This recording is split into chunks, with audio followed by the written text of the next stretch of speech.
الرحمن الرحیم الحمد للہ رب العالمین والعاقبۃ للمتقین والصلاة والسلام علی رسولہ الکریم۔ محترم ناظرین و سامعین اکرام، دورہ تفسیر القرآن جاری ہے جس کا آج سبق نمبر 46 ہے۔ آپ سب سے گزارش ہے کہ میرے اس چینل کو سبسکرائب کریں، ویڈیو کو لائک اور شیئر کریں، اور اگر کوئی آپ کو بات یا مسئلہ درکار ہو تو آپ کمنٹ سیکشن میں پوچھ سکتے ہیں، اور کمنٹ میں اپنی رائے سے بھی ضرور آگاہ کیا کریں۔ اللہ تبارک و تعالی علم و حکمت عطا فرمائے۔ اس دعا کے ساتھ گفتگو کا آغاز کرتے ہیں کہ اللہ تعالی میری زبان میں ایسی تاثیر پیدا فرمائے کہ میری زبان سے اس کا کلام سب کی سمجھ میں آ جائے۔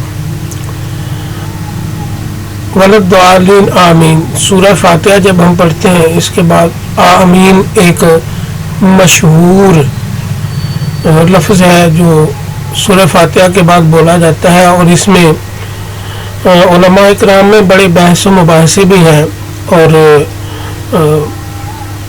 کہ آمین کہنا چاہیے کہ نہیں، اور اونچی آواز سے کہنا چاہیے کہ آہستہ آواز سے کہنا چاہیے۔ تو اس بارے میں آپ پوری تحقیق آج شامل کریں گے ہم۔ تو آمین کے معنی کے بارے میں علامہ ابن منظور افریقی لکھتے ہیں، یہ وہ کلمہ ہے جو دعا کے بعد کہا جاتا ہے۔ یہ اسم اور فعل سے مرکب ہے، اور اس کے معنی ہے اللہم استجب لی، اے اللہ میری دعا قبول فرما۔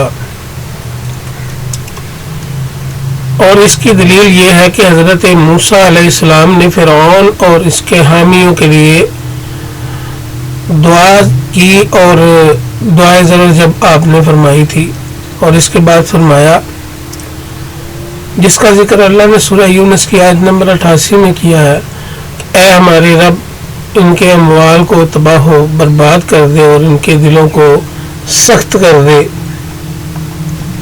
جب حضرت موسیٰ علیہ السلام نے یہ دعا کی تو حضرت ہارون علیہ السلام نے کہا آمین۔ ایک قول یہ ہے کہ آمین کے معنی ہے اسی طرح ہوگا۔ زجاج نے کہا ہے کہ اس میں دو نقطے ہیں، آمین امین اور آمین۔ ابو العباس نے کہا ہے کہ آمین آسین کی طرح جمع کا صیغہ ہے، لیکن یہ صحیح نہیں ہے، کیونکہ حسن سے منقول ہے کہ آمین اللہ عز و جل کے اسماء میں سے ایک اسم ہے۔ مجاہد نے بھی کہا ہے کہ یہ اللہ کا ایک اسم ہے، اور یہ یا اللہ کے معنی میں ہے، اور اس کے بعد استجب مقدر ہے۔ اظہری نے کہا کہ یہ قول صحیح نہیں ہے۔ حضرت ابو ہریرہ رضی اللہ تعالی عنہ سے روایت ہے کہ آمین رب العالمین کی اپنے بندوں پر مہر ہے، کیونکہ اللہ تعالیٰ بندوں کے آفات اور بلیات کو آمین سے دور کر دیتا ہے۔ جیسے جب کسی لفافے پر مہر لگا دی جائے تو اس مہر کی وجہ سے اس میں فاسد اور ناپسندیدہ چیز داخل نہیں ہو سکتی۔ حضرت ابو ہریرہ رضی اللہ تعالیٰ سے روایت ہے کہ آمین جنت میں ایک درجہ ہے۔ ابو بکر نے کہا کہ اس کا معنی یہ ہے کہ آمین کہنے والے کو جنت میں ایک درجہ ملے گا۔ اسے مطبوعہ ایران لسان العرب نے ان اقوال کو درج کیا۔ اب ہم بات کرتے ہیں نماز میں آمین کے بارے میں۔ مذاہب اربع کیا کہتے ہیں؟ علامہ شمس الدین محمد بن ابی العباس الرملی الشافی لکھتے ہیں کہ سورہ فاتحہ یا اس کے قائم مقام کسی دعا کے بعد کچھ وقفہ سے آمین کہنا سنت ہے، خواہ وہ نماز میں ہو یا غیر نماز میں۔ لیکن نماز میں یہ بہت زیادہ مستحب ہے، کیونکہ حدیث میں ہے کہ جب نبی صلی اللہ علیہ وسلم سورہ فاتحہ کی قرأت سے فارغ ہوتے تو بلند آواز کے ساتھ آمین کہتے اور اس کو کھینچ کر دراز کر کے آمین کہتے، جیسے آمین۔ تو علامہ محمد بن عبداللہ خرشی مالکی لکھتے ہیں، اب امام مالک کا موقف آپ کے سامنے، پہلے امام شافعی کا رکھا، اب امام مالک کا کہ ولدالین کے بعد آہستہ آواز کے ساتھ آمین کہنا مستحب ہے۔ سری نماز میں صرف امام آمین کہے اور جہری نماز میں امام اور مقتدی دونوں پست آواز کے ساتھ آمین کہیں، کیونکہ آمین دعا ہے اور دعا میں اصل یہ ہے کہ پست آواز کے ساتھ کی جائے۔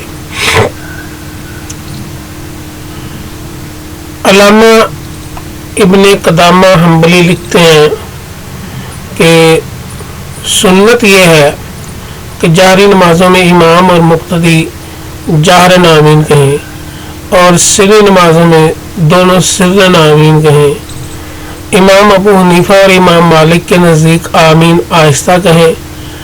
ہماری دلیل یہ ہے کہ نبی صلی اللہ علیہ وسلم نے با آواز بلند آمین کہی اور آپ نے امام کے آمین کہنے کے وقت آمین کہنے کا حکم دیا۔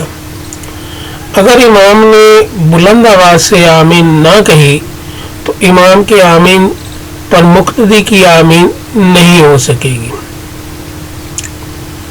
علامہ حسقفی حنفی لکھتے ہیں کہ